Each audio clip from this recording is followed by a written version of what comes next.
Okay, so you've got your main DJ gear, but of course there's lots of other stuff that you need. I've assembled a whole load of goodies here just to talk you very quickly through in case you need to upgrade, in case you want to add to your system, or you're buying your first system and you'd like some advice. By the time you reach the end of this video, you'll know all the extras you need, you'll know whether what you've got is good enough, and we will be set up and ready to start diving into the next module. So let's start with laptops.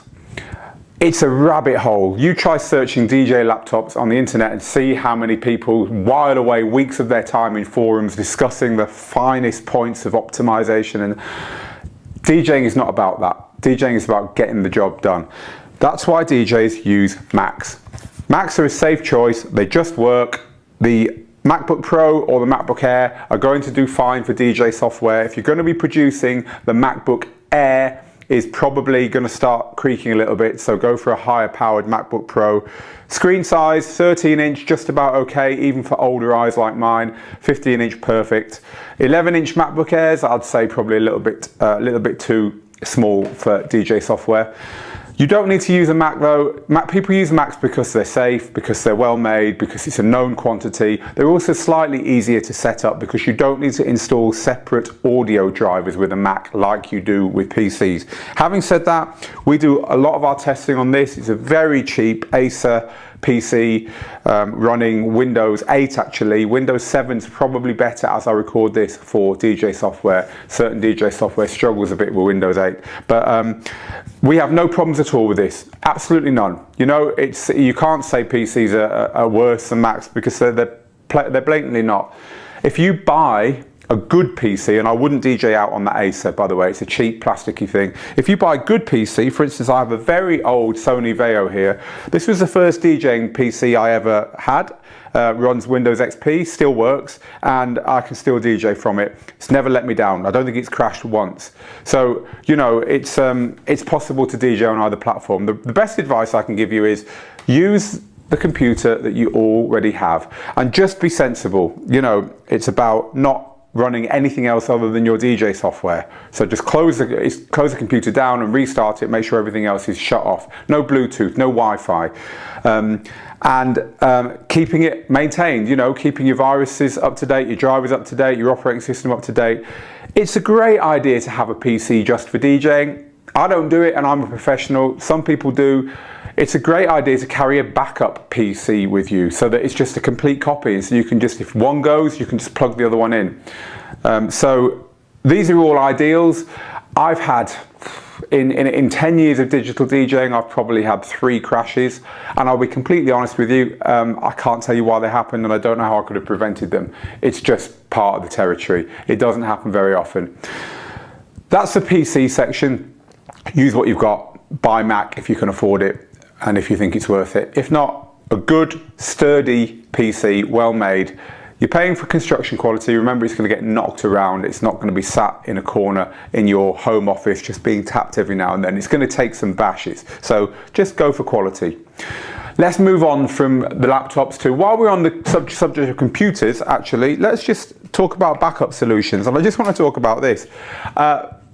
If you've got an iPad or a tablet or even an iPhone, they're really good backup solutions. You know, if your computer does go wrong, they're a great way of just keeping the music playing. If you have a special lead like this, so this has got an end for a computer, for an iPad, an iPhone, an iPod, and an end that plugs into a mixer. If you've got one of these leads, then you can quickly set up a backup device and have it just sat there. So if anything does go wrong when you're DJing, you can just hit play. So if you've got those devices, just include them in your setup and get one of those leads and use them as a backup. So let's move on to monitor speakers. So I've got 3 types of monitor speaker here. I have, let's move that out of the way so we can have a closer look at them. I have the KRK Rocket 10.3s. These are an absolute monster speaker.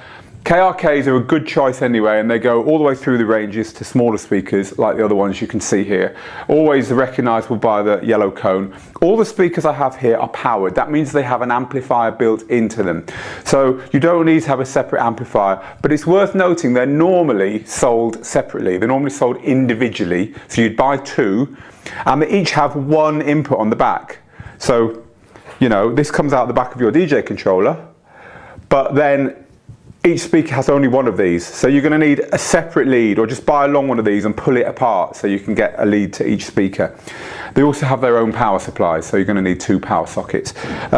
So these are the KRK Rocket 10.3s, massive speaker. If you've got a huge room, then this kind of size is going to fill it for you. I would say for most people that's way overkill, but we've tested these. They're a lovely speaker. These are a lesser known speaker from a smaller brand, Gemini. These are the SR6s. I think these are really good value. These are a really nice speaker. I'm impressed with them. So if you're looking for something that's that kind of punches above its weight, this is a recommendation I've got for you. And this is the Wave 5 from Reloop. They also have a Wave 8, which is appreciably bigger. And this speaker is a kind of a copy of a similar speaker from Pioneer. And they differentiate themselves by A, they come as a pair. And B, they have a little remote control cable around the back that plugs them together, and then you get this nice little remote control turny thing with a few buttons on it. They're really good because you can wire your computer into them and your DJ system and maybe another input of some kind, and quickly switch between them, quickly mute it, quickly adjust the volume, all from this little remote control. I really like those. They're the ones we're using in the studio at the moment. As far as quality goes with speakers, all of these are high quality. All of these are good. You'll hear producers going on about flat response speakers that just, that they pay a lot of money for. Flat response means they're very transparent. They don't add or take anything away in theory from the sound. So the producer gets to hear exactly how the music's meant to be. This kind of speaker, they're not quite so careful about that, if you like. There might be a bit of coloration, there might be a bit more boom in the bass. It's a lot of art as well as science, this, and frankly, if you're using these to practice DJing on, you want clarity and you want volume. All of these will give you that in spades. So you're looking for powered monitor speakers. You can go for what's called passive, and that's where you just get the speaker and you buy a separate amplifier. Just a bit more wiring. If you've already got that stuff knocking around, that's fine. And again, just like the laptops, use what you've got. You might have a really good pair of computer speakers at home, with the little satellites and a big subwoofer. You might have a great home cinema system. This stuff's all okay for practicing on. It's just volume and proximity that you need. And while we're talking about proximity, if I was DJing at this table, those speakers are too low. You want to have them at ear level. So I use, and if I've got one here, I've actually just plonked all the laptops down on it. So let me move those and show you what I use. This table is from IKEA, by the way, and it's adjustable. So the legs can be put so that it's at the right height for you. Really good for your back for practicing on. And also these are assembled from IKEA parts. And I just plonk one on each end of the table, and that raises my speakers up, not quite to my head height actually, but pretty close. So I recommend looking in IKEA if you're lucky enough to live near one of those stores, because they've got some really good stuff that you can adapt for DJing. So that's monitors. Let's move on to stands. Now, your laptop, if you just assembled it on the table, opened it there, you're going to be hunching. It's not going to be right. So you're going to want a stand. The classic stand is by a company called Crane, and it's just called the Crane. I think it might be called the Crane Classic now, but it was just called the Crane stand. I've actually lent mine to Steve, our scratch tutor. But this is a copy of the Crane stand by a company called Reloop. So it looks similar. It's got the same kind of setup. It's got these rubber rings here which just hold it steady on the table, and then the idea is that you just plonk it down probably behind the gear, and then your laptop sits on top of it like this,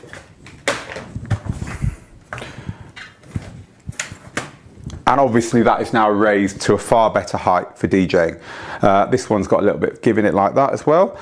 There are stands that have an extra little section that attaches on here. You saw one by UDG in the DVS setup. When we set up Serato Scratch earlier, we set up a UDG stand with an extra little platform, which is nice to put your breakout box on, your audio interface on, if you're using a DVS system. So look out for that feature. Another stand I like, so the Crane stand's good. That's by Reloop, so look for that, especially if you're in Europe. They're easier to find there. Another one I really like is this one from Magma. And the reason I like this stand is, although it's not adjustable in any way, it just kind of goes up, is it's very, very light. And it's also sturdy, so it tucks easily in your bag, doesn't take up much extra weight, and it's well made. So that's the Magma stand there. Stands are important. Buy one that fits your bag, buy one that fits your equipment. If you've got some very heavy stuff, you can get stands that are kind of sturdy enough to put a controller on in different builds. So they've got kind of like a Z, and there's even some that are kind of like a riser platform where it's like a cantilever, so it rises like that, which are very, very sturdy. But again, it's a compromise. You might find that kind of stand won't tuck easily behind the club's gear. The beauty about this kind of stand is you can normally tuck it underneath the club's gear around the back, so your laptop can be kind of at your head height and also towards you while still leaving everything else where it is. So let's move on to bags. Let's move on to DJ bags while we're talking about equipment and positioning and carrying and all that kind of thing. DJ bags are important because you don't want to roll up. You don't want to roll up at your gig with your controller, like this. It's not professional, and it's probably going to mean that you get bent faders and bent poles of your knobs really quickly, and you don't want that to happen. So you're going to want something to carry your gear around in. And there's two recommendations here. The first one is there's a company called DeckSaver, and DeckSaver have Perspex lids which go over the top of your controls. Now that suddenly means that all that stuff about accidentally bending the crossfader poles and so on is sorted out for you. I really recommend you look at those. They do have covers for most pieces of gear, and you can use those in addition to DJ bags and so on. So that's a good tip. So on to DJ bags and stuff. Now, you can go traditional. You can get something like this, which is a flight case designed to carry, this is for the Traktor Control S4. The trouble with that kind of thing is that they weigh an absolute ton. That weighs about 4 times the amount that the controller weighs. They're huge. You can't actually fit anything else in there apart from a couple of leads. So you're still looking for extra bags to carry stuff around in. If you're throwing stuff on and off of lorries and you're on a world tour, then you're not carrying it, you've got a roadie, that's probably quite good. When you open the case up, there's a platform for your laptop in there as well. Some people like that kind of case. I think most people would prefer a soft case. You can get trolleys, a little bit like the trolleys that you see people carrying their stuff around in airports and so on. They're quite good. But there's also this kind of bag, which are, I think, more practical. Now this is the kind of like jumbo messenger bag style. This is from Magma. This is the Digi Control Bag XL. This is perfect for Traktor Control S4 and the larger controllers like that. They also go even bigger than this, so you can get stuff like the NS6 and the DDJ SX controllers in them. This one actually you can fit a ridiculous amount of stuff in. We've road tested it, and it's a great bag. So there's that kind of bag. There's also, if your controller and your equipment is slightly more compact, the backpack style of bag. This is from a company called Namba. I really like this bag. It's wired, so there's a lot of protection even though it's soft, and it's got lots and lots of compartments in it. All of these kind of bags, by the way, are designed so that you've got room to fit in your control vinyl for your DVS. So they are designed like that. They've generally got a compartment that's kind of protected so your control vinyl and stuff can fit in. My tip with bags is to look carefully at the manufacturer's website for the one that fits your particular controller, because if your controller is rattling around in a bag or you've got to force it in, you're pretty much destroying any benefit the bag's giving you for protection, because forcing it in you might damage something, and if it's rattling around, then your temptation is going to be to squeeze other stuff in that compartment, so you might damage the controller and so on. A snug fit is really the most important thing to look for. So that is a little look at bags. UDG, who are a big bag company, actually have a really useful thing on their website where you can look at the bag that fits your particular controller. So go and look at those guys as well.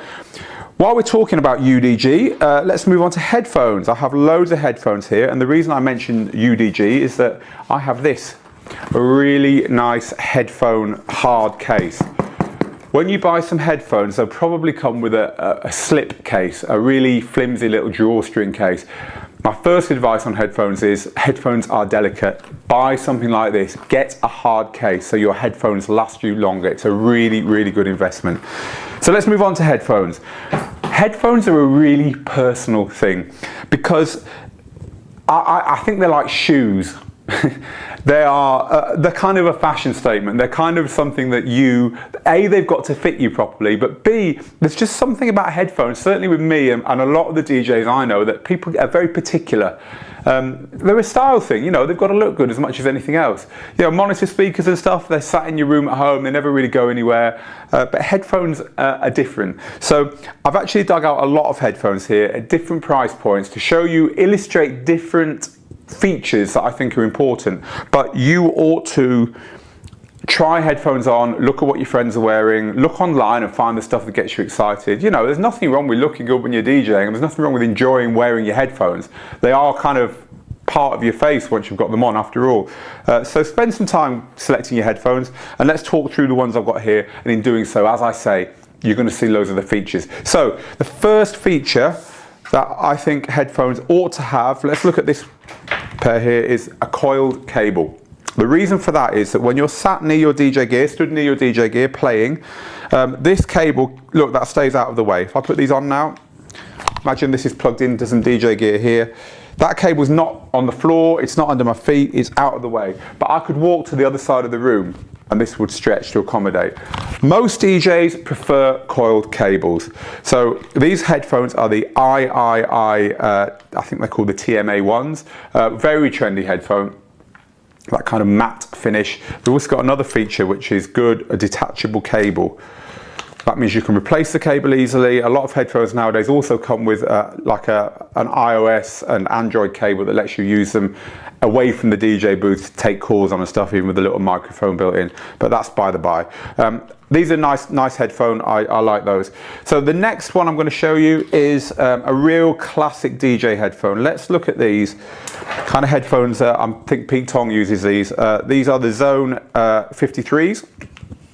Now these are this is actually the Zone, the second model, the XT253, but they're very, very similar to the original one. These are classic DJ build. They've got a big padded headband, padding here. Isolation is a very important thing. These push reasonably hard and cut out a lot of the outside noise. And when you're monitoring your music, when you're listening to what's going on and it's something different to what the crowd are hearing, the last thing you want is what the crowd are hearing to seep into your ears. So that's why DJ headphones tend to have decent padding and tend to hold quite tight on your ears, maybe a little bit uncomfortably tight for long listening, but they're not made for that, you see. So these are really classic. They're classic in that this you'll see a lot, this kind of join. It's always where headphones break, by the way, on the joints. Always, always, always is. And they tend to spin like this in most directions. And that is as much so that you can go like that. See the way they've just spun out the way there? So now I can move my head, even though they're a big headphone, I can move my head around when they're around my neck. When you DJ, your headphones tend to be around your neck a lot of the time because when you're not monitoring, you know, it's not about having a party in your head, it's just about getting the next track ready. So when you're not monitoring, they tend to be around your neck. So the fact that they do that is good because it just stops you being in like a neck brace. Absolute classic. Sony MDR 700s are another one which are very, very similar looking to this and extremely popular and have been for a decade. They're another model you might want to look at. Again, these have got detachable, in this instance, it unscrews, a detachable lead, replaceable lead. Yeah, they're the Allen & Heath. Now I'm going to show you a smaller version of those, which are here.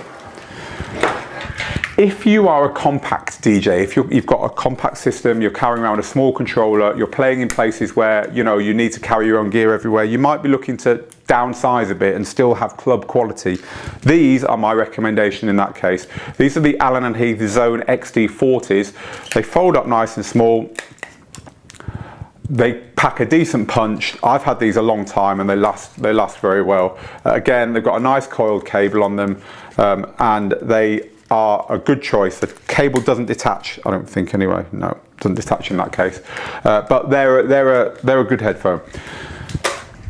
Let's look at a feature which is coming in nowadays and I'm in two minds about, but you're seeing it quite a lot, and that is these are an American Audio headphone. These are a new headphone, the ETR 1000Rs. These are a budget headphone. They're built, as you can see, very similar to the Allen and Heath style and to the Sony style I told you about. They're actually a very nice headphone. They've got a lot of bass, they feel good, they're a good budget option. They won't let you down in a club for volume or isolation, but they've got this kind of lead. And it is a flat ribbon. Let me show you. It's a flat ribbon, you see that?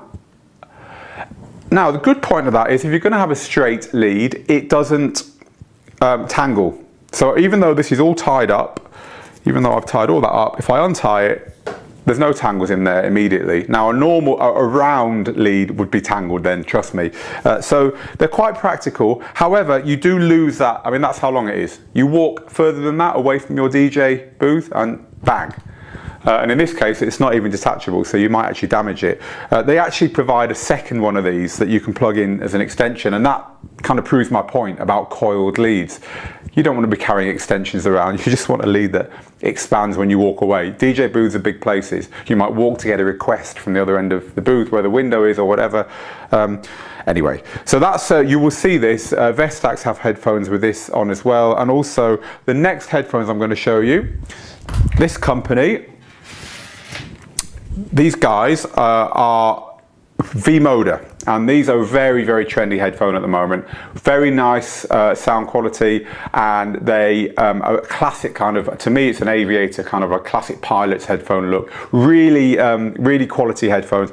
The only thing I don't like about these, while we're talking about them, this bit here is metal and it's absolutely lovely, but it can sometimes catch on your chin when you're wearing them around your neck.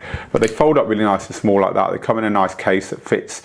But again, look, they don't come with a coiled lead. They come with quite a trendy, fair enough, lead, but it's straight. Now, they've braided this lead so that you don't get tangling. But again, it's, to me, just not long enough. They do sell a coiled lead for these. But I recommend these if you like the look of them. They're undeniably a popular headphone. And they are the V-Moda. I think these are the M100s, actually. Yes, they are. There's also the LP2s, which don't fade, don't do that.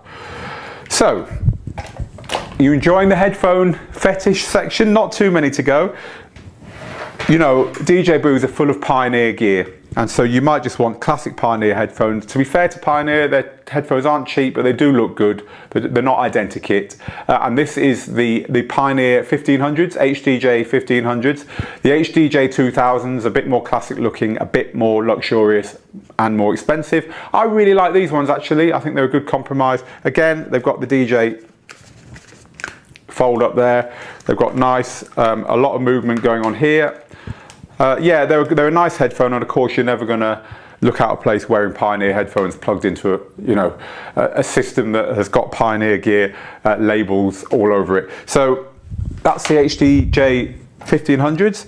If you're looking for a trendy lounge look, these are quite a modern looking headphone from Reloop, the RHP 20s.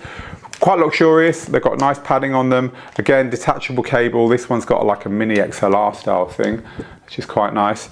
And the quality on these is excellent. Also, they sound very good in for long listening periods. They've just got a lot of comfort in them. I found these to be comfortable. The downside of these, there's not really any movement here.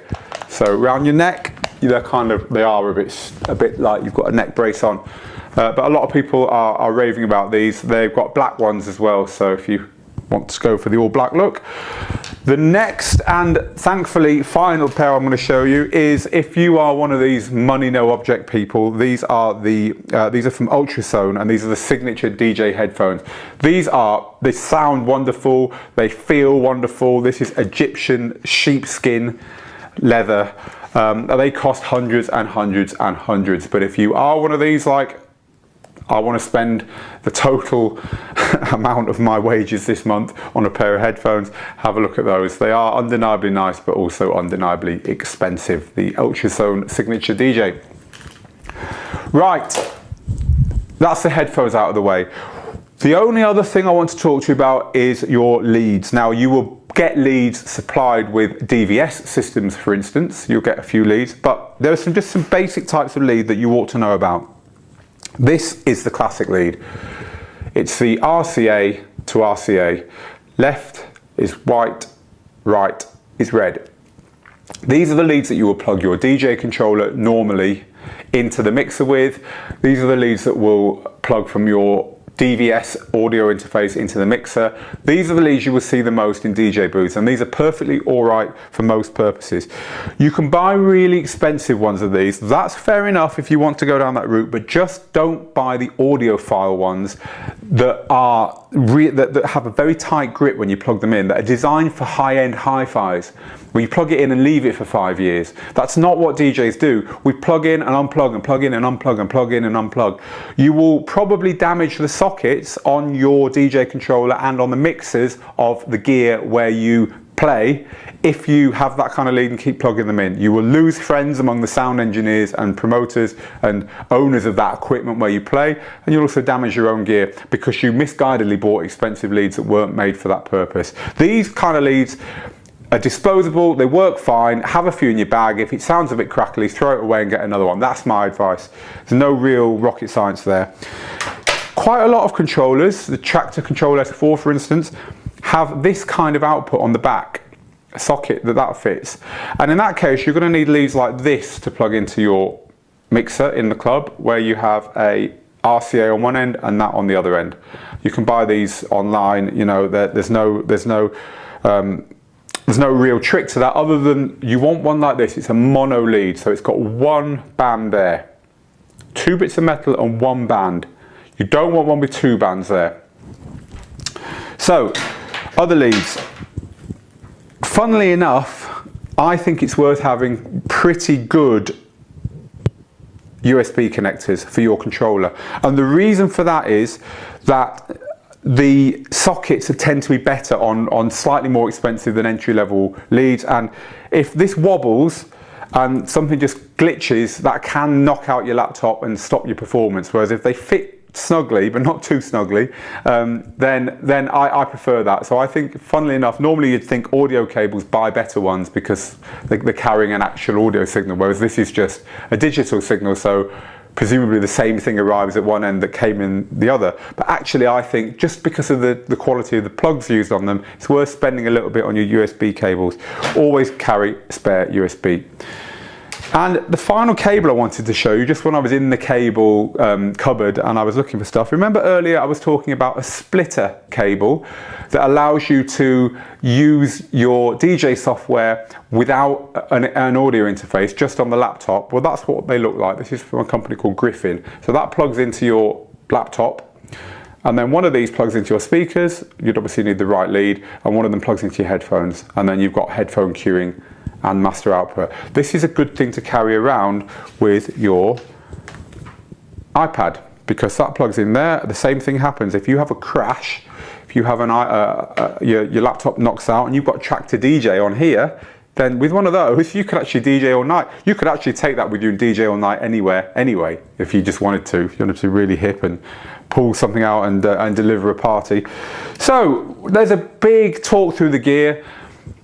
I just want you to know that the gear you already have is okay for practicing on. I don't want you to let anything that we've talked about hold you back. This course is not primarily about the gear, it's about the skills that we're going to learn. And we're going to start in the next module by looking at the music. It's a huge module and it's hugely important to your success as a club ready DJ. So let's get stuck into it.